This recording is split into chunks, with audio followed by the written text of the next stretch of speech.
तुम्ही पाहताय राज्यातील शेतकऱ्यांसाठी आजच्या महत्त्वाच्या ठळक बातम्या। राज्यात यंदा गव्हाचे 15% क्षेत्र वाढणार, पोषक वातावरण आणि सिंचनासाठी मुबलक पाणीसाठा। लष्करी अळीमुळे धान पीक उद्ध्वस्त, कृषी विभाग लक्षच देईना, शेतकऱ्यांचे अतोनात नुकसान, कृषी अधिकाऱ्यांनी बांधावर यावे, शेतकऱ्यांची मागणी। तुरीचा तोरा वाढला, यंदा दर पोहोचला 10,000वर, लाल तुरीची आवक सुरू, उडीद अन मुगालाही भाव। सांगली जिल्ह्यात महिनाभराने सौदे, बेदाण्याचा दर 25 रुपयांनी वाढला, सांगली मार्केट यार्डात 180 टन बेदाण्याची आवक, हिरव्या बेदाण्यास अधिक मागणी। नाशिक जिल्ह्यात बोगस पीक विमा घोटाळ्याचा पर्दाफाश, जिल्हाधिकाऱ्यांनी सुरू केली चौकशी। लाडक्या बहिणींना निकषाचा अडचण, डिसेंबरच्या हप्त्याची महिलांना प्रतीक्षा, योजनेसाठी अर्ज केलेल्या महिलांचे पती प्राप्ती कर भरतात का? लाडक्या बहिणींच्या कुटुंबाकडे 4 चाकी वाहन आहेत का? हागणदारी मुक्तीचा गवगवा कागदावरच, दर्यापूर तालुक्यातील ग्रामीण भागातील प्रकार, गुड मॉर्निंग पथके कोमात। अमरावती जिल्ह्यात कापसाला 7,471 रुपये दर, नांदगाव पेठ केंद्रावर 244 क्विंटल आवक, CCI मार्फत खरेदी।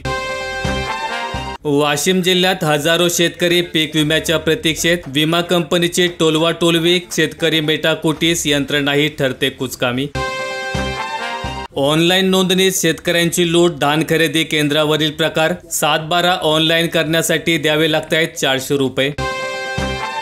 हिंगणा तालुक्यात बाजारात हिरवा वाटाणा प्रति किलो 100 रुपयांवर, शेतकऱ्यांना मात्र मिळतात अत्यल्प पैसे। शेतमालाला योग्य भाव मिळणार तरी केव्हा? सरकारच्या उदासीनतेमुळे शेतकरी त्रस्त, शेतकऱ्यांवर आर्थिक संकट। वर्धा जिल्ह्यातील 59,000 हेक्टरमधील तूर संकटात, तूर उत्पादक शेतकरी हवालदिल, ढगाळी वातावरणामुळे अळीचा प्रादुर्भाव, चणा पिकांवर मर रोगाचा प्रादुर्भाव। अकोला जिल्ह्यात पीक नुकसानग्रस्तांना मदतीचा मुहूर्त मिळेना, 57,319 शेतकऱ्यांना मदतीची प्रतीक्षा। पशुखाद्याचे भाव वाढल्याने पशुपालक झाले हवालदिल, अतिवृष्टीने उत्पादनात घट, आर्थिक मदतीचा घोषणाफूल।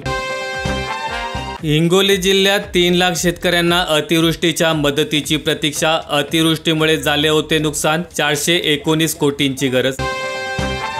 मालेगाव विभागात खरीप कांदा लागवड अंतिम टप्प्यात, उन्हाळीची तयारी, दोन्ही कांद्यांची 20,225 हेक्टरवर लागवड।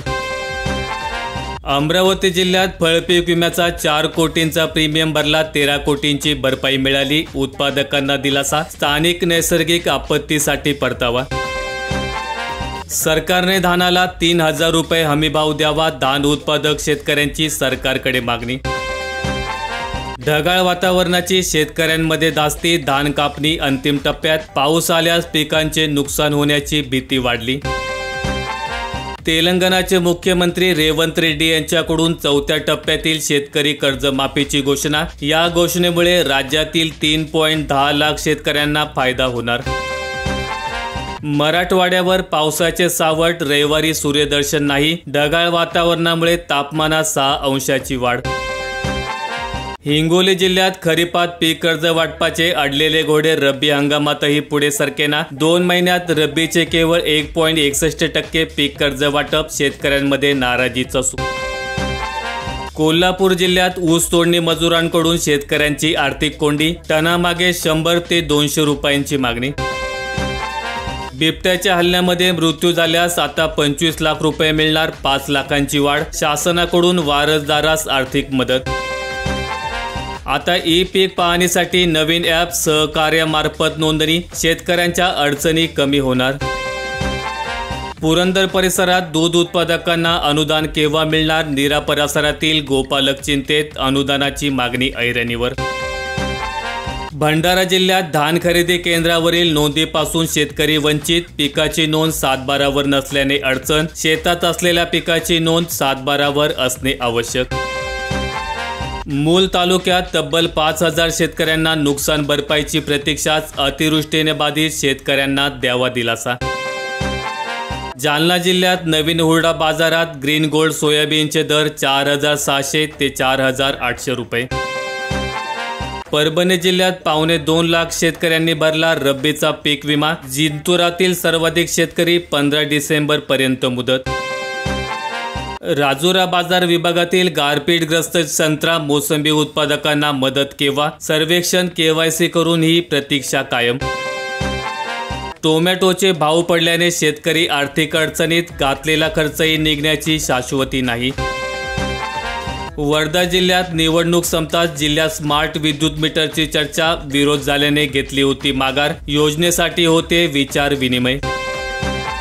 मागेल त्याला सौर पंप योजना. शेतकऱ्यांमध्ये पसरला संभ्रम. संदेश आला पैसे भरण्याचा तर अधिकारी मंत्रात खात्री करा. कांदा आयातीवरील शुल्क श्रीलंकेने घटवले. नाशिकसह राज्यातील शेतकऱ्यांना फायदा होणार.